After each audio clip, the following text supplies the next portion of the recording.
देख रहे हैं महा इंडिया न्यूज, खबर वही जो हो सही। नमस्कार, महा इंडिया न्यूज़ के यूट्यूब चैनल में आपका स्वागत है। मैं हूं फिरोज सिद्दीकी। आज जहां पूरे देश में कोरोना का माहौल था, उसके दरमियान जो काले कानून की बात की जाए, जिस तरह मोदी सरकार ने 2014 से जो सबका साथ सबके विकास की बात की, उसी को देखते हुए आज जो किसान विरोधी जो बिल है उसको भी पास कर लिया गया। उसी को देखते हुए आज तकरीबन मुंबई की जो कांग्रेस आघाड़ी है, जो कांग्रेस की सरकार है, जो यहाँ के पदाधिकारी हैं, उन्होंने एक हस्ताक्षर का अभियान का कार्यक्रम रखा है, जिससे कि लोग जो अपने हस्ताक्षर करें और कोई भी सरकार को जगा सके। अगर हम उत्तर प्रदेश की बात करें तो जहां पर मोदी राज और योगी राज दोनों ही मिलके जहां वहां की बहन बेटियां आज सुरक्षित नहीं है, उसी को देखते हुए एक ज्ञापन यहां पर सौंपा जाएगा जो राष्ट्रपति को। आज हमारे बीच में है जिला अध्यक्ष परनीत नायर जी। आइए हम बात करते हैं उन्हीं से कि किस तरीके से इस अभियान को शुरू किया गया है और क्या है इस अभियान में उनकी कितनी मांगे हैं, किस तरीके की जो इनकी जो लेटर है वो प्रधानमंत्री को सौंपा जाएगा, इसके बारे में बात करते हैं। सर, सबसे पहले तो जो आज ये सदस्य अभियान जो चलाया गया है, ये हस्ताक्षर अभियान, ये किस लिए चलाया जा रहा है और किन किन मांगों के लिए आपने राष्ट्रपति को ज्ञापन सौंपना चाहते हैं? ये अखिल भारतीय कांग्रेस कमेटी, हमारे कांग्रेस अध्यक्ष सोनिया गांधी जी, उनके तरफ से ये पूरा एक आदेश आया हुआ है कि हर प्रदेश में इस तरह का अभियान चलना जाए कि सेंट्रल गवर्नमेंट की जीओआई की जो पॉलिसीज़ बनी है, डिफरेंट पॉलिसीज़ बनी है, वो एंटी पुअर, एंटी फार्मर्स है, एंटी लेबर्स है। और आज देखा जाएगा कि जहाँ सोशल मीडिया या आप जैसे लोग जो सच में कुछ बदलाव चाहते हैं, सारे स्तंभ को उन्होंने अपने पेरोल्स पे रखे हुए हैं। एंड मुंबई में, ईशान्य मुंबई पे सबसे पहला है, हमने पूरे आज के दिन ही हमारी टाइमिंग थी 4 बजे से लेकर 8 बजे तक का, और वो कई लोगों ने सवेरे किया था। 40 ब्लॉकों में प्लस 20 जहाँ सेवा दल है, हमारे दूसरे विभिन्न अंग है, 60 जगह पे आज एक ही समय में कम से कम हम 1.5 लाख सिग्नेचर्स का एक रखे हैं कि, और लोगों के बीच में नहीं तो क्या हो जाता है, एक टोकनिज्म हो जाती है कि लोगों के बीच में जाके लोगों को समझाना, लोगों को बता देना कि जो पॉलिसीज़ बनी हुई है उसके खिलाफ में ये सिग्नेचर हमारे ऑल इंडिया कांग्रेस पार्टी के डेलीगेशन लेके प्रेसिडेंट को दिया जाएगा। तो जब तक लोग, अब क्या हो जाता है, परसेप्शन बना दिया मीडिया ने, कोई चीज़ विरोध में बात नहीं हो रही है। फ्यू चैनल छोड़ के जो राष्ट्र प्रेम में बात करते हैं, सोशल मीडिया के माध्यम से आते हैं, आप जैसे लोगों के माध्यम से आते हैं। आज सोशल मीडिया एक बहुत बड़ा प्लेटफॉर्म है जिसके वजह से आज लोगों को कुछ तो बात पता चलती है। लेकिन जब तक हम लोगों के बीच में नहीं जाएंगे, लोगों को हकीकत नहीं बताएंगे कि what is the farmer policies क्या है, लेबर पॉलिसीज़ क्या है, तब तक लोग जागरूक नहीं होंगे। एक पट्टी बना दिया, धर्म के नाम पे हमें एक आँख के ऊपर पट्टी बांध के रखे हैं, ये पट्टी हटाना बहुत ज़रूरी फॉर द इकोनॉमिक डेवलपमेंट। इसलिए ये अभियान चला रहा है ईशान्य मुंबई में। आज पूरे हर ब्लॉक में आज 39 ब्लॉक्स है प्लस 21 एक्स्ट्रा जगह, इस पर हमारे एक ब्लॉक में 2-2, 3-3 जगह हो रहा है, ये अभियान चलाया जा रहा है। जिस तरीके से उत्तर प्रदेश की बात की जाए, जहाँ पर योगी राज आज भी मौजूद है और वहाँ पे होने वाले जो अत्याचार है, महिलाओं पे जो बच्चियों पे रेप हो रहे हैं, उसके बारे में आप क्या कहना चाहेंगे? साहब, उन्होंने राम राज्य का आश्वासन दे के सत्ते पे आ गया। साहब, भगवा के नाम पे कलंक हो चुके हैं इन लोग। भगवा नाम पे डाल के आज जिस तरह का हाथरस ही नहीं है, अलग अलग किस्से हो गए। आपको 1-2 हफ्ते पहले संडे का एक बहुत अच्छा एक न्यूज़ आया था कि नेपाली लड़की के ऊपर बलात्कार किया गया लखनऊ में। वो लड़की महाराष्ट्र में आके यहाँ केस किया कि उनका उम्मीद हट चुका है कि वहाँ उनको न्याय मिलेगा। यूपी एक जंगल राज है साहब, सिर्फ उनके पास कोई पॉलिसीज़ नहीं है, लोगों के बीच जाने के लिए नहीं है। आज धर्म के नाम पे बांटना, एक सिंगल प्लेटफॉर्म पे उनका काम है, बाकी कुछ नहीं है। देयर नथिंग, ऐसा कुछ किए उन्होंने। और मैं बोलना चाहूँगा कि यूपी एक इतना बड़ा प्रदेश है और बम्बई में हम मिनी यूपीज़ बसे हुए हैं, यहाँ लोग बसे हुए हैं।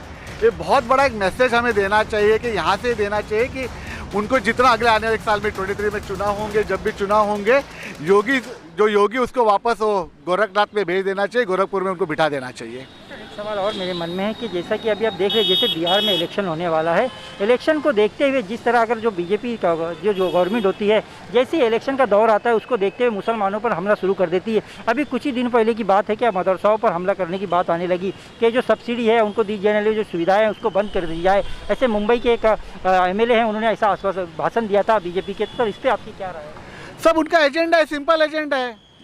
उनके लिए कॉन्स्टिट्यूशन नहीं है, उनके लिए मनु है। तो आप ये माइनॉरिटीज़ को हम बोलते हैं तो बोलेंगे अपीजमेंट है, हम कहते हैं तो लोग, हमारे माइनॉरिटीज़ को भी इस बात को समझ लेना चाहिए कि कांग्रेस की फंडामेंटल पॉलिसी ये रही है कि सेक्युलरिज्म हमारी फैब्रिक रही है, उसके ऊपर हम झगड़ाते हैं। और जब तक हमारे ऐसे आखिरी वर्कर है, आखिरी सांस तक भले उनको राज करने दो, और वो सेक्युलरिज्म पे आज जो यूपी में ही नहीं देश भर में ये पॉलिसीज इंप्लीमेंट कर रहे हैं कि मदरसास को जो फंडिंग हो गया उनको बंद कर दिया, जो उनकी तालीम है जो उनका तालीम दिया जाता है कि बेसिक तालीम है, जो हमारे संस्कार दिया जाता है कि इस्लाम का जो तालीम, वो चाहते हैं कि ऊपर उसका हथौड़ा मारे, और हम चुप बैठे हैं, हम डर रहे हैं, हम बात नहीं कर रहे। आज कांग्रेस आज राहुल जी एक ही आदमी है जो ओवरऑल सभी जगह जाके बात पर हर फ्रंट पे उनके साथ लड़ रहे हैं, हर फ्रंट पे लड़ रहे हैं उनके साथ। तो ये हमें आँख खोलने वाली बात है। कोई जब तक हम लोगों के बीच जाके हमारा फ्रेंचाइजीज, हमारा जो वोट का अधिकार है, लास्ट टाइम उन्होंने देखो बड़ा दर्द होता है, माइनॉरिटीज ने वोट किया था, डेवलपमेंट, उसने डेवलपमेंट की पर्दा बताया था, 15 लाख के नाम पे बताया था। ये देखो कांग्रेस से कुछ गलतियाँ होगी हमारे पास, लेकिन आपके किचन तक नहीं पहुँची थी, आपके धर्म तक नहीं पहुँची थी। आज 60-65 साल में कांग्रेस ने हर धर्म को एक इज्जत देके, एक स्थान देके या इस देश को 7वें नंबर पे पहुँचाया था। तो ये तो हमें समझने वाली बात है ना। आज आप जो इंटरव्यू ले रहे हैं, आप कौन से धर्म का आई डोंट नो, लेकिन हमारा दोनों का मिलके फर्ज बनता है कि ऐसी पॉलिसीज के खिलाफ हमें रास्ते पे आना पड़ेगा उसके ऊपर, नहीं तो कुछ होने वाला नहीं है। इनकी पॉलिसीज देखो जिस तरह बन रहे साहब, और आज बिहार में उनकी शर्म की बात है, सब चप्पल से मारना चाहिए बीजेपी वालों को उठा के। आज क्या बोला उन्होंने वहाँ पर कि हम वैक्सीन फ्री करेंगे, बाकी जो जितने स्टेट थे उसके लिए वैक्सीन फ्री नहीं, मतलब वहाँ चुनाव है आपका तो आप वैक्सीन, मतलब आज लोग मर रहे उसके ऊपर आप राजनीति कर रहे हो। बताओ, शर्म की बात है, और कोई मीडिया उसके ऊपर हाईलाइट नहीं कर रही है। चुनाव आ गया, मतलब बाकी सब प्रदेशों के लोग, मतलब वैक्सीन आ गया तो सबसे पहले यहाँ फ्री करें, बिहार में चुनाव है इसलिए, और ये पॉलिसी पे देश चल रही है साहब। महाराष्ट्र की सरकार में आप अघाड़ी में बैठते हैं, आप उनके सपोर्ट में हैं, तो कहीं ना कहीं जो लॉकडाउन के बाद का जो माहौल था, कई ऐसी फैमिलीज है जो आज भी बेरोजगार है, जिनको नौकरियों से निकाल दिया गया है, ऐसी कोई भी एक स्कीम जो है महाराष्ट्र सरकार ने लागू नहीं की है जिससे वो अपने परिवार की रोजी रोटी चला सके। और आज भी जो ट्रेन बंद है, जैसे कुछ महिलाओं के लिए ट्रेन खोल दी गई, लेकिन मैं जैसे जानना चाहता हूँ कि पुरुषों के लिए वो चीज़ ज़रूरी नहीं है जिस तरीके से महिलाओं के लिए खोल दी गई है। सब देखो, बॉम्बे को आप जब कंपेयर करोगे, महाराष्ट्र को कंपेयर करोगे ओवरऑल देश में बाकी स्टेटों से, महाराष्ट्र कोविड के नाम पे फर्स्ट पे है।